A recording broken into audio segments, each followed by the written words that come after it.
Tollywood audience ఎంతో ఆసక్తిగా ఎదురుచూస్తున్న చిత్రం మ్యాడ్ స్క్వేర్. నార్నే నితిన్, సంగీత్ శోభన్ అలాగే రామ్ నితిన్లు హీరోలుగా కళ్యాణ్ శంకర్ డైరెక్ట్ చేసిన ఈ చిత్రం మ్యాడ్కి సీక్వెల్గా రానుంది. తాజాగా మ్యాడ్ స్క్వేర్ ట్రైలర్ని మేకర్స్ రిలీజ్ చేసేశారు. ఈ ట్రైలర్ మ్యాడ్ సినిమాకి మించి ఎన్నో రెట్లు బెటర్గా ఫన్ ట్రీట్ అందించేలా ఉందని చెప్పాలి. ట్రైలర్ స్టార్ట్ అయిన దగ్గర నుంచి లాస్ట్ వరకు సూపర్ ఫన్తో నాన్ స్టాప్ ఎంటర్టైనింగ్గా ఈ ట్రైలర్ కొనసాగింది. ట్రైలర్ చూస్తుంటే ఈ సినిమా వేరే లెవెల్లో ఎంటర్టైన్మెంట్ని పంచేలా కనిపిస్తోంది. ఇక జాతిరత్నాలు దర్శకుడు అనుదీప్ కేవి రోల్ కూడా మంచి ఫన్గా ఉండేలా కనిపిస్తోంది. ట్రైలర్లో స్కోర్ కూడా బాగుంది. మొత్తానికి నాన్ స్టాప్ ఫన్తో ఈ ట్రైలర్ ఎంతగానో ఆకట్టుకుంది. ఇక రిలీజ్ అయ్యాక ఈ సినిమా ఏ విధంగా ఆకట్టుకుంటుందో చూడాలి.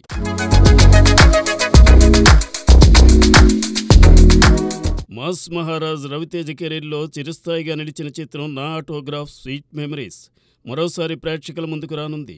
ప్రముఖ సినిమాటోగ్రాఫర్ ఎస్ గోపాల్ రెడ్డి దర్శకత్వంలో రూపొందిన ఈ చిత్రంలో భూమిక, గోపిక హీరోయిన్లుగా నటించగా ఎంఎం కీరవాణి సంగీతం అందించారు.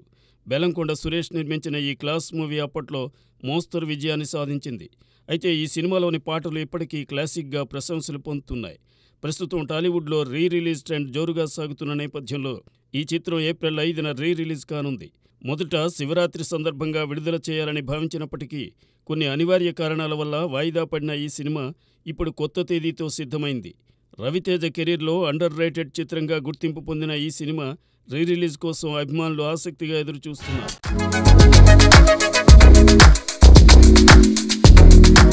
నయనతార ప్రధాన పాత్రలో సుందర్ సి దర్శకత్వంలో తెరకెక్కుతున్న మూకుతి అమ్మంటూ చిత్రం ఇటీవల గ్రాండ్గా ప్రారంభమైంది. 2020లో ఆర్జే బాలాజీ దర్శకత్వంలో విజయం సాధించిన మూకుతి అమ్మన్కు సీక్వెల్గా ఈ సినిమా రూపొందుతోంది. ఎప్పుడూ పూజా కార్యక్రమాలకు హాజరు కాని నయనతార ఈ లాంచ్కు వచ్చారు. అయితే షూటింగ్ మొదలైన కొద్ది రోజులకే ఆగిపోయింది. నయనతారకు అసిస్టెంట్ డైరెక్టర్కు మధ్య విభేదాలు తలెత్తాయని, గొడవల్లో నయన్ కోపంతో తిట్టినట్లు సమాచారం. దీంతో సుందర్ సి షూటింగ్ ఆపి నయనతారను తప్పించి తమన్నాను తీసుకోవాలని ఆలోచించారట. నిర్మాత ఇషారీ కె గణేష్ జోక్యంతో పరిస్థితి సద్దుమణిగి షూటింగ్ పునఃప్రారంభమైంది. నయన్ ఈ పాత్ర కోసం నాన్ వెజ్ మాని భక్తితో నటిస్తున్నారు. ఇదిలా ఉంటే ఈ వివాదాలు పుకార్లేనని, షూటింగ్ సజావుగా సాగుతోందని సుందర్ సి భార్య ఖుష్బూ ఎక్స్లో పేర్కొన్నారు. మరో బ్లాక్ బస్టర్ కోసం రిలాక్స్గా ఉండండంటూ అభిమానులకు సందేశమిచ్చారు.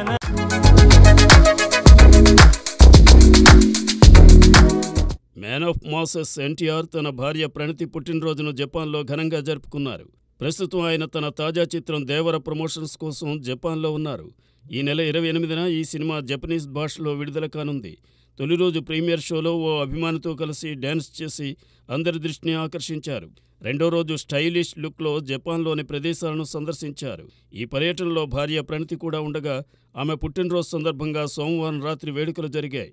ఈ కార్యక్రమానికి సంబంధించిన ఫోటోలను ఎన్టీఆర్ తన ఇన్స్టాగ్రామ్లో అమ్ముల పుట్టినరోజు శుభాకాంక్షలు అనే క్యాప్షన్తో పోస్ట్ చేశారు. ఈ ఫోటోలు వైరల్గా మారాయి.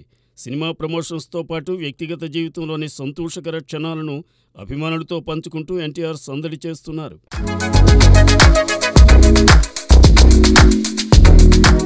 సీనియర్ స్టార్ హీరోయిన్ సుహాసిని నటనా ప్రతిభ గురించి ఎంత చెప్పినా తక్కువే.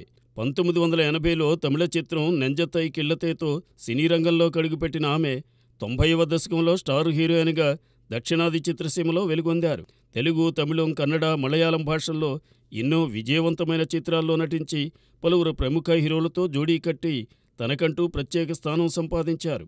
1988లో ప్రఖ్యాత దర్శకుడు మణిరత్నంను పెళ్లాడిన సుహాసిని భార్యగా, తల్లిగా, నటిగా, నిర్మాతగా, దర్శకురాలిగా బహుముఖ పాత్రల్లో ప్రేక్షకులను అలరిస్తున్నారు. తాజాగా ఓ ఇంటర్వ్యూలో సుహాసిని తన ఆరోగ్య సమస్యల గురించి బయటపెట్టి అందరినీ ఆశ్చర్యంలో ముంచెత్తారు. 6 ఏళ్ల వయసులో తనకు టీబీ సోకినట్లు వెల్లడించారు. అదే వ్యాధి 36 ఏళ్ల వయసులో మళ్లీ తిరగబడిందని, ఒక్కసారిగా బరువు తగ్గడంతో పాటు వినికిడి సమస్య కూడా ఎదురైందని తెలిపారు. క్రమం తప్పకుండా చికిత్స తీసుకోవడం వల్ల ఈ సమస్యలు తగ్గుముఖం పట్టాయని వివరించారు. ప్రస్తుతం సుహాసిని వ్యాఖ్యలు వైరల్గా మారాయి.